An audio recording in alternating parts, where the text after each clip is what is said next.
ओम श्रीमते रामचंद्राय नमः।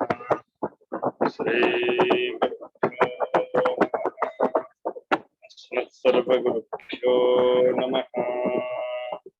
अर्पाचीसुभगे भवसि वन्दामहे त्वा यथा न सुफलासि यथा न सुभगासि तवास्मि जानकी कांत कायेन मनसा गिरा रामकान्ते तवैवास्मि दिवामेव गति मम। श्री वेंकटेशं करिशैलनाथं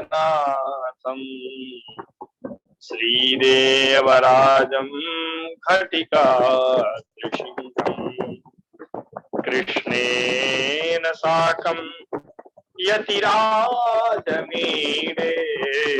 स्वप्ने च दृष्टान् मम देशिकेन्द्रा सीतानाथ समारम्भा श्रीरामाचार्य मध्यमाम् अस्मदाचार्यपर्यन्तां वन्दे गुरुपरम्पराम्। यत्र यत्र रघुनाथ कीर्तनं तत्र तत्र कृतमस्तकाञ्जलिं बाष्पवारि परिपूर्णलोचनं मारुतिं नमत शान्तकम्। अखिल हे प्रत्यनी कल्याणैकतां श्वेतर समस्त वस्तु विलक्षण राजराजेन्द्र कौशल्यानंद वर्धन भगवान श्री राघवेंद्र सरकार की प्राण प्रिया जनकजा श्री वैदेही जानकी जी की अपार करुणा के बल से यथार्थभूत तत्व के अन्वेषण क्रम में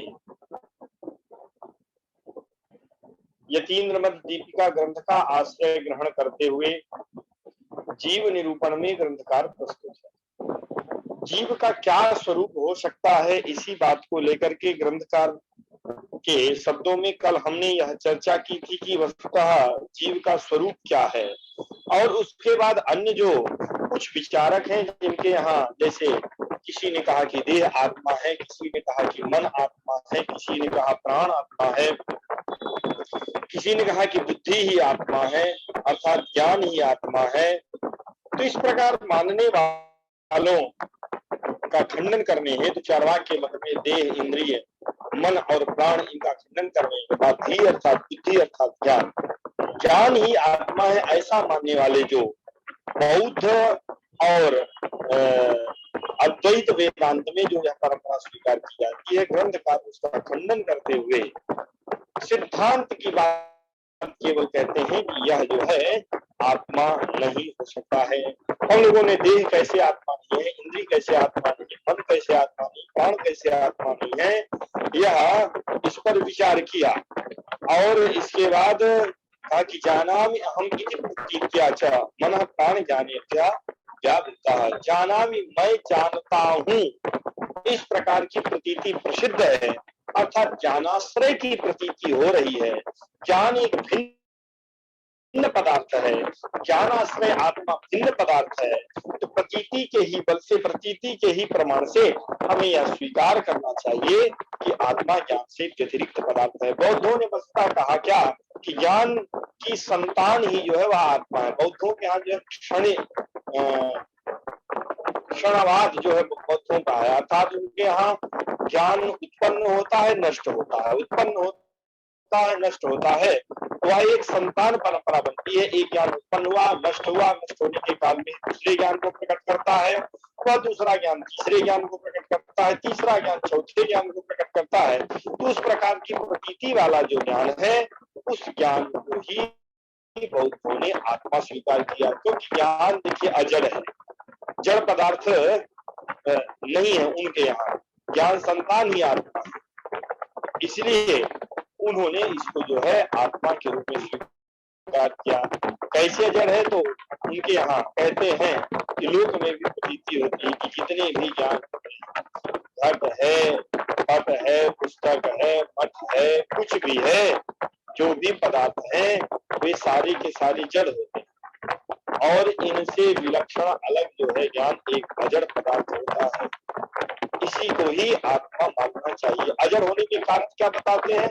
इनका कहना है कि ज्ञान जो है स्वयं प्रकाश, उसे प्रकाशित होने के लिए अन्य की आवश्यकता नहीं है। ज्ञान जब कभी रहेगा तो उस अवस्था में जब उसकी सत्ता होगी, उस काल में वह किसी अन्य की अपेक्षा नहीं करेगा।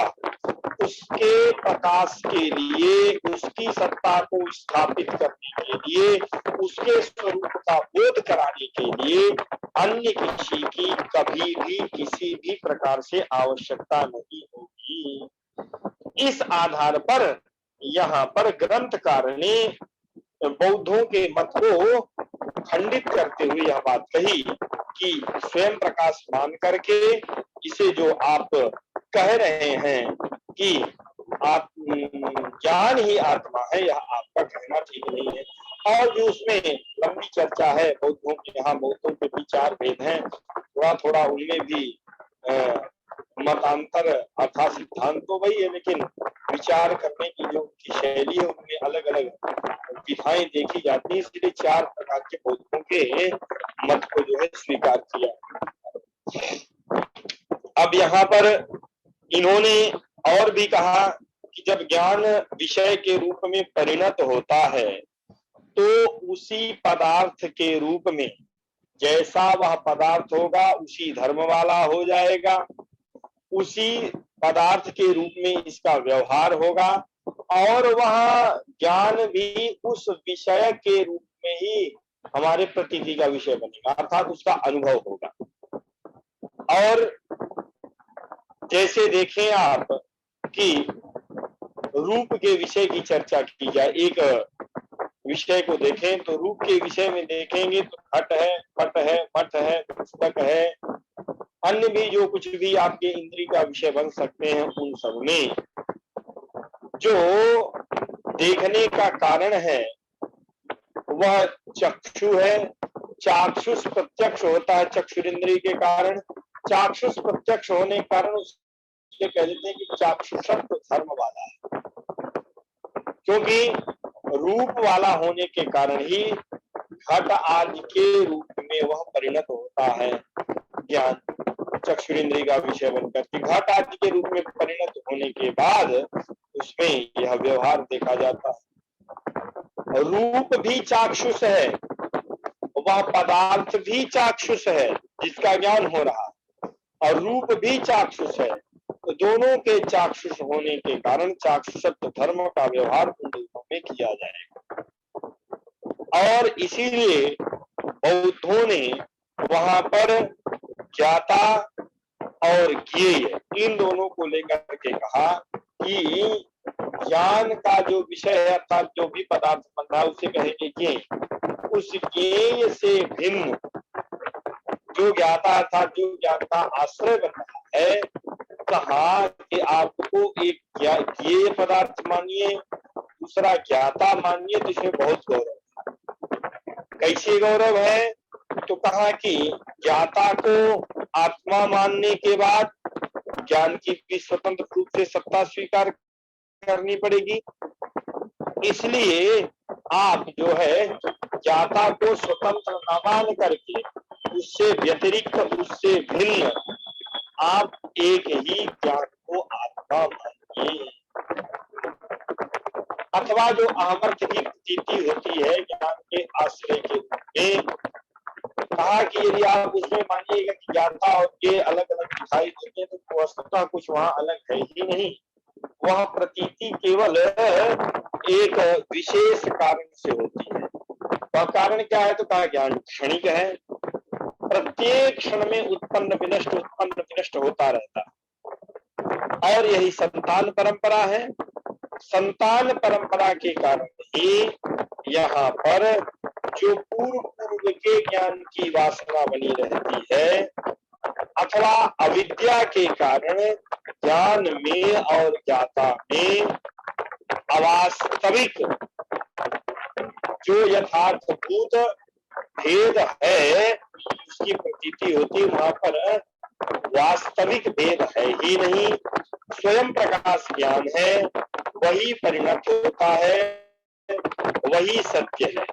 इसीलिए बुद्धि जो है वही आत्मा है, वह ज्ञाता से अभिन्न है, ज्ञाता से अलग वह बुद्धि नहीं है। ज्ञाता से जो उसका अभिन्न होने का स्वरूप बोध होता है वह केवल भ्रांति के कारण होता है। विपरीत ज्ञान में जो फंसे हैं उसके कारण ज्ञाता से अभिन्न होने पर एकाकार प्रतीति होती है। वह ये भी है, ज्ञाता ज्ञान इन प्रकार के भेदों का जो वहां पर भी जो स्वरूप बोध होता है उसका वहां पर होता नहीं है, वहां पर किसी भी प्रकार का भेद है ही नहीं। वह जो भेद दिखाई देता है उसको जैसा गौती लोग कहते हैं उसी प्रकार से कहा गया कि वह व्यवहारिक है, यथार्थ भेद वहां पर किसी भी प्रकार का कोई भेद नहीं है। इसी बात का खंडन करते हुए विशिष्टाद्वैत के सिद्धांत में जो बात कही गई थी कि मैं जानता हूँ अमर्थ जो प्रतीति होती है, अमर्थ का धर्म, अमर्थ ज्ञान का आश्रय है जो भिन्न भिन्न प्रतीत होता है, इस प्रतीति के बल से ही ज्ञान से होने वाला जो एक व्यवहार है, ज्ञान होने के बाद व्यवहार होता है, ज्ञान का अधिकरण पहले बने तो ज्ञान से होने वाला जो व्यवहार है उस व्यवहार के फलस्वरूप ही अमर्थ इस प्रकार की प्रतीति होती है। और ज्ञान जो है सदा सर्वदा परार्थ होता है, उस परार्थ ज्ञान को ही आत्मा मानना नहीं है, इसलिए आत्मा को भिन्न मानना चाहिए। आत्मा, ज्ञान और ज्ञेय इन तीनों में अभेद नहीं, किसी भी प्रकार का अभेद जो है कहा था और धोने का किसी भी प्रकार का भेद नहीं है कहना ठीक नहीं, यहाँ पर भेद है। ज्ञाता ये और ज्ञान इनकी वस्तुतः नियमेन युगपत प्रतीति होती है और इसी बल के आधार पर कहा कि तीनों एक ही है। कभी भी ज्ञाता ज्ञान और ये इन तीनों का एक साथ ही बोध होगा। ज्ञान का जब कभी प्रकाश होगा तो आत्मा में होगा, इसलिए ज्ञान के साथ ज्ञाता का भी उसी काल में बोध होगा और ज्ञान होगा तो किसी न किसी रूप में परिणत होगा, विषय किसी न किसी को बनाएगा, वह ये होगा जो जानने योग्य उससे ये कहते हैं। तो ज्ञाता ज्ञान और ये तीनों युगपत प्रकाशित होते हैं, एक साथ ही तीनों का बोध होता है, लेकिन एक साथ होने के कारण ये तीनों भिन्न भिन्न हो जाए यह ठीक नहीं है, क्योंकि ये भिन्न पदार्थ है। ज्ञान प्रतिक्षण अलग अलग रूपों में परिणत होता रहता है। जिस विषय का ज्ञान होगा, जो भी ज्ञेय पदार्थ ज्ञेय होगा, ज्ञान का जो विषय होगा, जो जानने योग्य होगा, उस रूप में परिणत होगा। इसलिए ज्ञाता भिन्न है और ज्ञेय भिन्न है। ज्ञान प्रतिक्षण में अलग अलग रूपों में परिणत होने के कारण ज्ञान भी भिन्न भिन्न है। किसी भी ज्ञान की ज्ञाता और ज्ञेय के साथ नियमेन प्रतीति, किसी भी ज्ञान का तात्पर्य क्या, एक ही ज्ञान अर्थात एक विषयक ज्ञान ही नियमेन प्रकाशित होता रहे, प्रकट होता रहे, ऐसा कोई भी नियम नहीं है। ज्ञान अलग अलग काल में अलग अलग स्वरूपों में परिणत होता ही रहता है। एक ज्ञान के साथ ज्ञाता और ज्ञेय प्रतीत हो ऐसा भी नहीं, एक ही ज्ञाता हो एक ही ज्ञेय हो ऐसा नहीं, एक ही काल में ज्ञान के साथ ज्ञाता भी उसी विषय को एक काल में 10 लोग जानेंगे, 10 ज्ञाता हो जाएंगे। तो ये 10 ज्ञाता भी जरूरी नहीं एक काल में ही एक ही ज्ञान को, एक ही विषय को ज्ञान एक ही विषय में परिणत होगा, एक को ही विषय करेगा, एक ही पदार्थ को अपना विषय बनाएगा, ऐसा भी नहीं है। इसलिए जो कहा था कि अभेद है, तो जब अलग अलग रूपों में परिणत हो रहा है, अलग अलग जगह पर अलग अलग प्रकार से प्रकाशित हो रहा है, तो ज्ञाता ज्ञान और ज्ञेय तीनों को एक नहीं माना जा सकता है। यह केवल अपलाप ही है, इसके अतिरिक्त और कुछ भी नहीं है। और इससे इतर भी अहम अहम अहम इस रूप में जो प्रतीति होती है, इस रूप में प्रकाशित होने वाला, प्रतीत होने वाला जो ज्ञान है, उस ज्ञान को ही आत्मा स्वीकार किया करते हैं। वह सब भी स्वीकार तो करते हैं, परंतु फिर भी वे सब के सब अहमर्थ में ज्ञानाश्रयता को अवास्तविक मानते हैं। यही कार्य ठीक है। अहमर्थ मैं इसे स्वीकार करते हैं, इस प्रतीति को स्वीकार करते हैं, इस प्रतीति को ही, इस ज्ञान को ही वे आत्मा मानते हैं। अहमर्थ में, अहम जानामि में जो ज्ञानाश्रयता है, उस ज्ञानाश्रयता को वो यथार्थ न मान करके, बौद्धों अद्वैतियों की भाषा में कहा जाए तो उसको कहते व्यवहारिक है, यथार्थभूत नहीं है। और ग्रंथकार ने कहा कि यही कहना उनका ठीक है। ज्ञाता, ज्ञेय और ज्ञान, इन तीनों को समान रूप से एक मानना चाहिए। अमर्थ में ज्ञानाश्रयत्व सत्य है, जैसे ज्ञान सत्य है, उसी प्रकार अहमर्थ अर्थात ज्ञानाश्रय आत्मा भी सत्य है। ज्ञान भिन्न है, ज्ञेय भिन्न है और ज्ञानाश्रय आत्मा भिन्न है। इस प्रकार से अहम जानामि, इस प्रतीति के बल से हमें भिन्न एक जो है ज्ञान को मानना पड़ेगा, ज्ञानाश्रय आत्मा को भिन्न मानना पड़ेगा। बौद्धों ने जो ज्ञान को आत्मा माना, वह युक्ति पुरस्सर नहीं है, वह एक कल्पना मात्र है। और जैसी बातें बौद्धों ने कही थी, उसी आधार पर थोड़ा सा एक कदम आगे तक की बातें जो है अद्वैती कहते हैं। अद्वैतियों के यहाँ क्या कहा जाता है कि विषय का प्रकाश करने वाला जो ज्ञान है, विषय प्रकाशक जो ज्ञान है, वह अपने और दूसरे के व्यवहार के कारण अलग अलग रूपों में प्रकाशित होता है। यह केवल व्यवहार मात्र। ज्ञान उनके यहाँ कहा गया कि अनित्य है ही नहीं, ज्ञान नित्य है और नित्य होने के कारण ज्ञान निर्विकार है, निर्गुण है, निर्धर्मक है, निर्विषयक है, निर्विशेष है।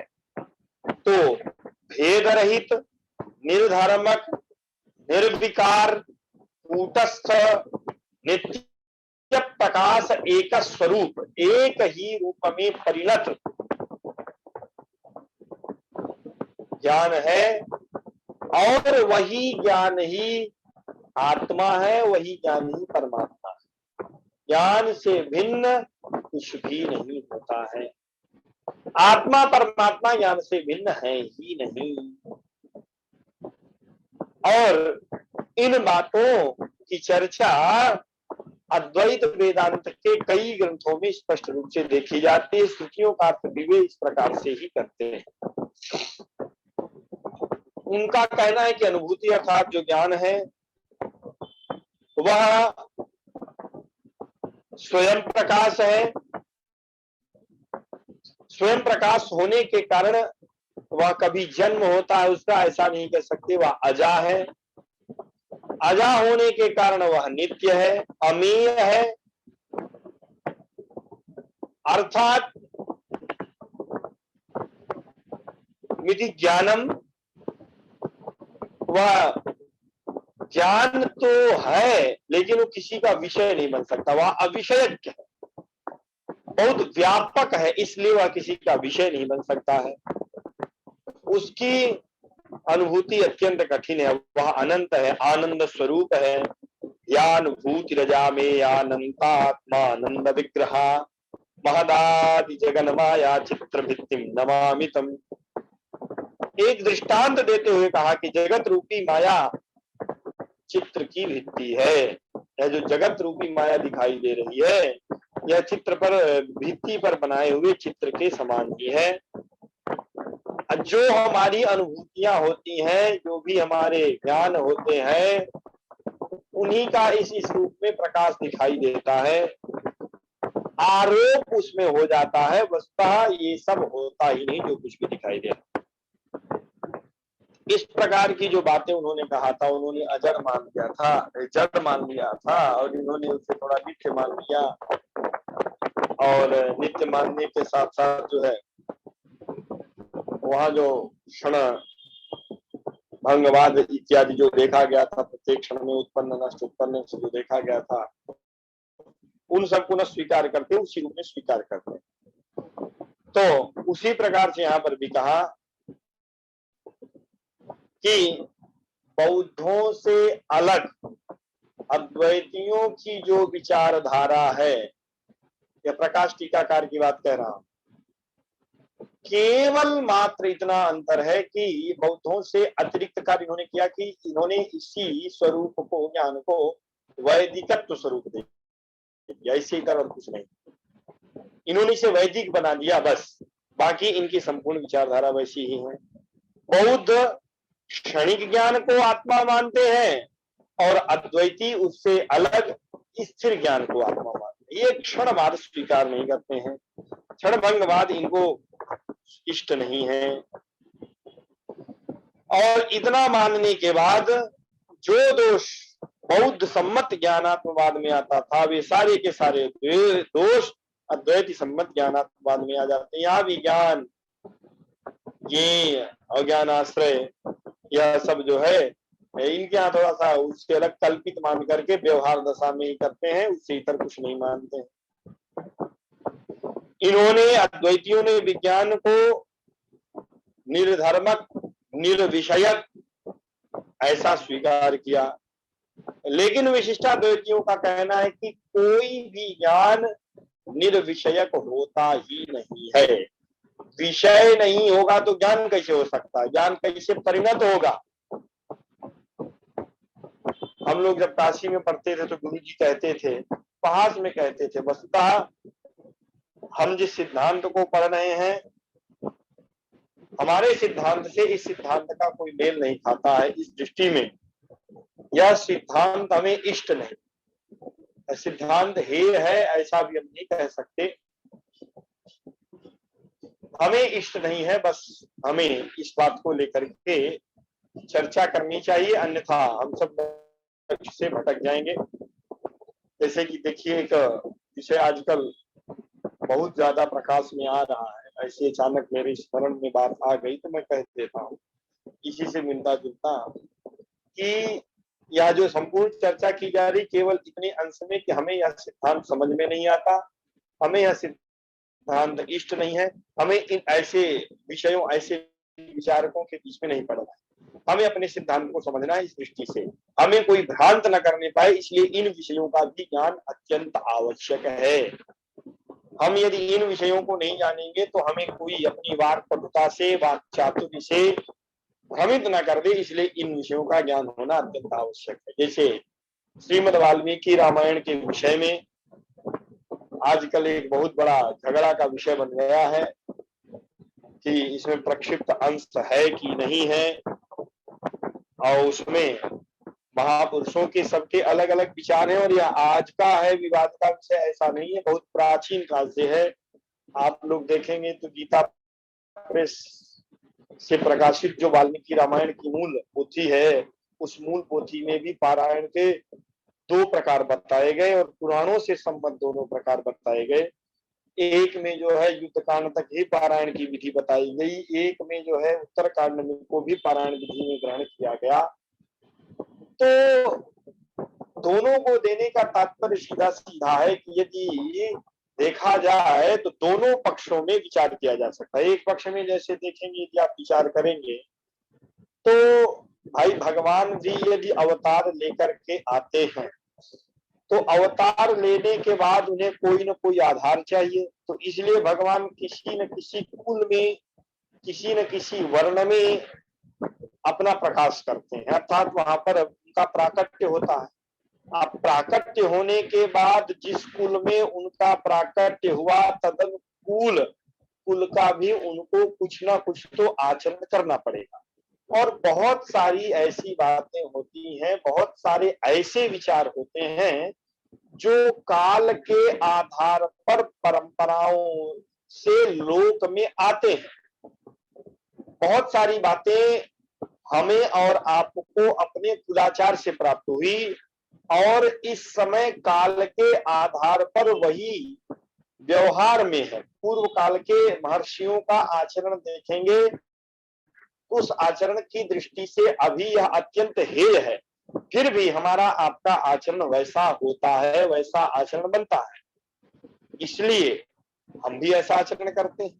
तो भगवान भी यदि उस काल में आते हैं, जैसे इष्टि भगवान के प्राकट्य के पूर्व में जो होती है पुत्रेष्टि, उसमें यूप में अर्थात खंभे में बलि इत्यादि का पूरा विधान जो है स्पष्ट रूप से परिलक्षित होता है कि वहां पर बलि दी गई, इष्टि पूरी की गई। और उसका विशेष अर्थ करके भाई बुद्धिमान है, विद्वानों की अपनी एक कुशलता है, उसे अन्य अन्य रूपों में उसका प्रकाश करें, यह उनका चातुर्य है। परंतु इतिहास भी कहता है कि इष्टियों में ऐसे ऐसे विधान देखे जाते हैं और योग्य आचार्य के द्वारा ही ये सारी विधियां जो है वहां पर संपादित कराई जाती रही। और ऐसा भी सुनने में आता है कि उन आचार्यों के पुण्य प्रभाव से जिस भी जीव की वहां पर बलि दी गई उसकी ऊर्ध्वगति होते हुए सब लोग वहां देखते थे। अब आजकल का कलुषित जो जीव है उसके बस की तो यह बात है नहीं। अब उस समय राजधर्म की एक व्यवस्था थी, तो उस व्यवस्था को लेकर के अब यदि ऐसे विचार वहां पर देखे जाते हैं तो भगवान को भी न चाहते हुए जिस कुल में उनका प्राकट्य होता है, प्रकाश होता है, तो उसमें उस प्रकार की लीलाओं को उन्हें संपादित करना पड़ता है। तो प्रक्षिप्त है कि नहीं है, क्या है, उसको बड़े कायदे से तरीके से किया जा सकता है, नहीं भी होता है। मैं अपनी दृष्टि से कहता हूं कि महापुरुषों के उस वैदुष्य की बराबरी वही करें। हम तो उन्हें नमस्कार करते हैं और भगवान के, मैं कहता हूं कि 100 गुणों की चर्चा की जा रही है, 100 गुणों में से एक ही ऐसा गुण आ रहा जिसमें प्रक्षिप्त है कि यथार्थ है, ऐसा चिंतन आता है। क्योंकि हमसे कई लोगों ने कहा कि आपका क्या कहना, हमने कहा कि भाई हमें कुछ नहीं कहना है, भगवान ने 99 जो अच्छे गुण किए जिससे ना आपको समस्या है ना हमको समस्या है, तो हम उन 99 गुणों को लेकर के चल रहे हैं। यदि आप उसमें कोई कहता है कि प्रक्षिप्त है तो हमको वो अभी स्वीकार है, और हमें यदि कोई कहे कि नहीं प्रक्षिप्त नहीं, यथार्थ है, भगवान के द्वारा ऐसा किया गया, वहां पर जो है भगवती का अपमान किया गया अथवा ये किया गया, ऐसा नहीं होना चाहिए, ऐसा लिखा है, तो मैं कहता हूं यदि आप प्रक्षिप्त नहीं स्वीकार कर तो ऐसा है तो भी हमें कोई आपत्ति नहीं। हम 99 गुणों का चिंतन अच्छे से कर ही नहीं पा रहे हैं, अच्छे से हम 99 गुणों का चिंतन करने, बचे हुए गुणों के लिए हमें टाइम ही नहीं बच रहा है, हम 99 को छोड़ करके ही एक में नहीं फंसे। तो कहने का तात्पर्य कि भगवत पाद शंकराचार्य के द्वारा प्रतिपादित यह जो सिद्धांत है, इस सिद्धांत का उद्देश्य बौद्धों के खंडन के लिए है, कि जीवों को भ्रांत करने के लिए है। हमें इससे कोई मतलब नहीं है। हमारा उद्देश्य केवल एक यही होना चाहिए कि जब इस प्रकार के सिद्धांतों को कोई हमारे समक्ष यदि प्रतिपादित करने का प्रयत्न करे तो हमें उसमें फंसना नहीं है, केवल इस अंश में हमें इन सारी बातों को समझने का प्रयत्न करना चाहिए। वास्तव विस्तार से तो उन सिद्धांतों का स्पर्श भी हम नहीं करते हैं कि आपकी बुद्धि उधर की ओर जाए नहीं, तो सिद्धांत को ही पुष्ट किया जाए। भगवत पाद रामानुजाचार्य जी ने भी यही बात कही, श्री भाष्य के आरंभ में भी कही कि पूर्व पक्ष के रूप में भी अद्वैत सिद्धांत को साधकों को नहीं पढ़ना चाहिए। नहीं तो पता चला कि पूर्व पक्ष के रूप में समझते समझते समझते समझते यदि कहीं वहीं पर अटक गए तो इस सुख को जो यथार्थभूत प्रतिपादन हुआ इसको समझ ही नहीं पाएंगे। इसलिए यथार्थ के ही प्रतिपादन में हमें आगे बढ़ना चाहिए। तो वही बात है कि यहाँ पर अद्वैत सिद्धांत के आधार पर, उसमें और भी कई सारे विचार हैं कि भगवत पाद शंकराचार्य जी का ऐसा मंतव्य नहीं था, उनका मंतव्य क्या था, स्त्रोत्रों में आगे प्रकट होता है, वो सारी बातें अलग हैं। उसके लिए कभी अलग चर्चा किया है, उसका चर्चा का वो विषय भी नहीं बनता है। इस खंडन मंडन में जो है, मैं नहीं कह रहा हूँ, नारद भक्ति सूत्र में महर्षि नारद ने कहा है कि वादो नावलंब्या, जो भगवान का भक्त है उसे वाद विवाद में पढ़ना ही नहीं चाहिए, खंडन मंडन में पढ़ना ही नहीं चाहिए। स्व सिद्धांत को पुष्ट करते हुए भगवान का चिंतन करना चाहिए। तो इस आधार पर केवल इतनी संपूर्ण बातों को यदि हम देखें तो यही समझना है कि निर्धर्मक, निर्विषयक, निर्विशेष, निर्गुण इस प्रकार का कोई पदार्थ होता नहीं है। ज्ञान निर्विषयक, निर्धर्मक होता ही नहीं है। अद्वैती लोग जो बात यह कहते हैं कि वह ज्ञान भी हो और उसका कोई विषय भी ना हो, विषय के रूप में वह प्रकार, बिना विषय के ज्ञान कैसे हो जाएगा, इन्हीं सारी बातों को लेकर के जिनको आप सबने पढ़ा है अपने तरीके से उसे पुष्ट करें। तो प्रतीति जो है वह ज्ञानाश्रय के रूप में ही होगी, ज्ञान के रूप में स्वतंत्र। भाई ज्ञान तो है लेकिन परिणत होगा तो उसका प्रकाश आत्मा में होगा। तो इस रूप में यहाँ के विषय को हमें और आपको समझने का प्रयास करना चाहिए। आत्मा को ज्ञातृत्व धर्म से युक्त मानना चाहिए और यही सारा आशय ग्रंथकारों ने ब्राह्मण सूत्र में भी अन्यान्य जगहों पर इसी प्रकार से किया है। और इस पर छांदोग्योपनिषद की स्तुति भी प्रमाण है। अथ यो वेदेदं जिघ्राणि स आत्मा, जिघ्राणि इति स आत्मा। जिघ्राणी अलोट लकार का रूप है, आप सबको पता है। स्वयं के लिए कहता है कि सूंघता हूं, सूंघू, सूंघू, यह जो प्रतीति है वही आत्मा है। तो सूंघता हूं, मैं सूंघू, मुझे सूंघना चाहिए, अथवा लडल समय जो लोट का प्रयोग हुआ है, वर्तमान में ही जो लोट का प्रयोग हुआ है कि मैं सूंघता हूं, इस प्रतीति के आधार पर भी ज्ञानाश्रय को आत्मा मानना चाहिए, न कि ज्ञान को। यह वेद इदम, इस प्रकार से जो जाने स आत्मा, वह आत्मा है। ग्रंथकार ने इस प्रकार से आत्मा के स्वरूप को बताने के अनंतर अब उसी पर कहा कि देह को आत्मा मानने वाले, इंद्री को आत्मा मानने वाले, मन को आत्मा मानने वाले, प्राण को आत्मा मानने वाले और धी अर्थात ज्ञान को आत्मा मानने वाले जो है, उनका यह सब जो विचार है वह सब केवल अपलाप है, वे सब भ्रांत है। आत्मा वस्तुतः ज्ञानाश्रय है, ज्ञान रूप नहीं है, देह रूप नहीं है, इंद्रिय रूप नहीं है, मन रूप नहीं है और प्राण रूप नहीं है। इन सब से विलक्षण एक ज्ञान जो है, ज्ञान का आश्रय एक विलक्षण कैसा है, तो उस पर चर्चा आगे होगी कि भगवान का शेष है, भगवान का विधेय है, इस प्रकार से अलग होगा। अब उस आत्मा के परिणाम के विषय में चर्चा करते हैं। तो कहा इस पर सामान्य चर्चा आज करके कल विशेष चर्चा हम लोग देखेंगे। इस सच अणु परिमाण आत्मा के विषय में कहा, हमने पूर्व में लक्षण ही बनाया था, अणुत्वे सत चैतन्यम, अणु होते हुए जो चैतन्य वही आत्मा है। तो कहा कि वह आत्मा अणु परिमाण वाला है, आत्मा का अणु परिमाण होता है। क्यों होता है?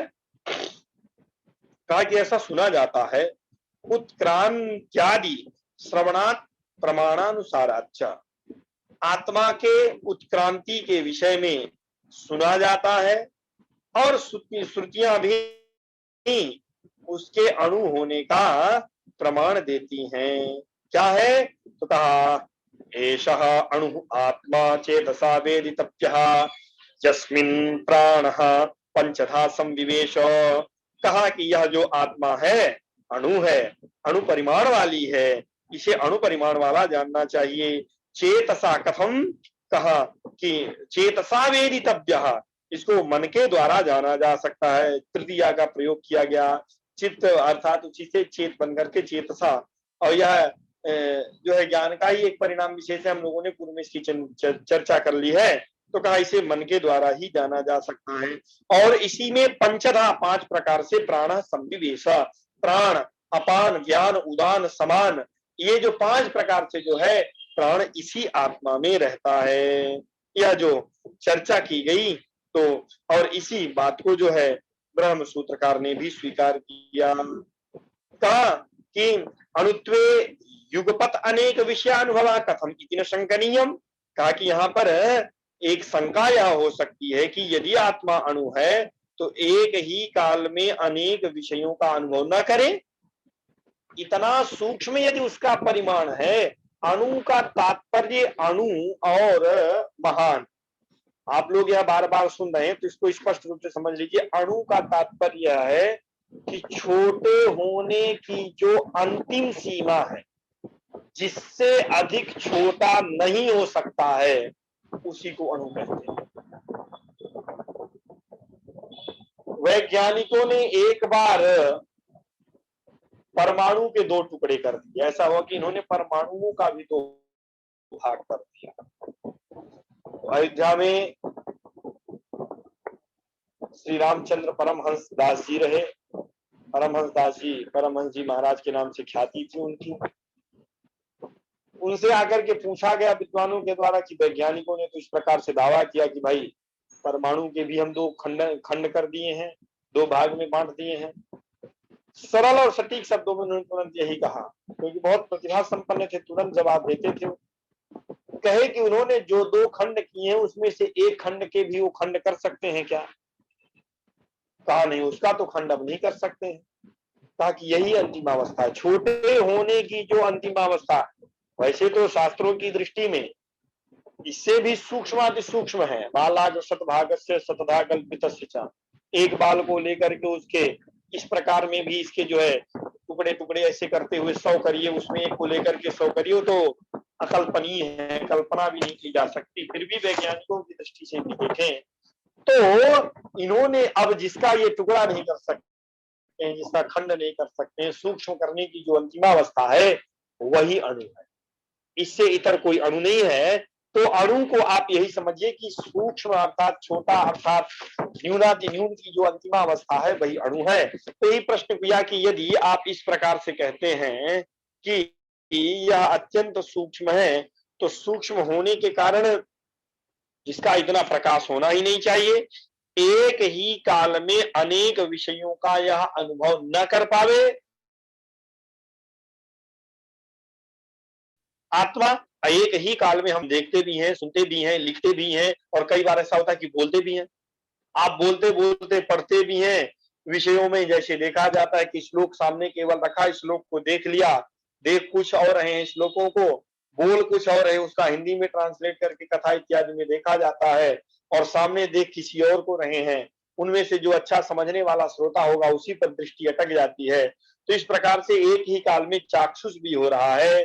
चाक्षुष होते हुए चाक्षुष के दो दो विषय बन जाते हैं, दो दो क्या और भी अधिक विषय बन जाते हैं, और उसी काल में श्रोत्रेंद्रिय भी। तो इस प्रकार से एक ही काल में नाना प्रकार का अनुभव कैसे हो सकता है? एक ही काल में सुख का भी अनुभव हो जाए, दुख का भी अनुभव हो जाए। तो अणु परिमाण वाला शरीर यदि है तो उसमें यह नहीं होना चाहिए। मेरे हाथ में किसी भी प्रकार का कोई कष्ट नहीं है, लेकिन मेरे सिर में वेदना हो रही है। एक ही काल में सुख का भी अनुभव और एक ही काल में जो दुख का भी अनुभव, यह भी कैसे हो सकता है? तो इस प्रकार की जो चर्चा कही गई, तो कहा कि यह शंका करनी ही नहीं चाहिए। इस प्रकार की शंका आपकी व्यर्थ है। क्यों? कहा कि धर्मभूत ज्ञान व्याप्योपपत्ते है। कहा कि जो धर्मभूत ज्ञान है वह अत्यंत व्यापक है। ज्ञान जीव में जितना अधिक सत्व गुण होगा,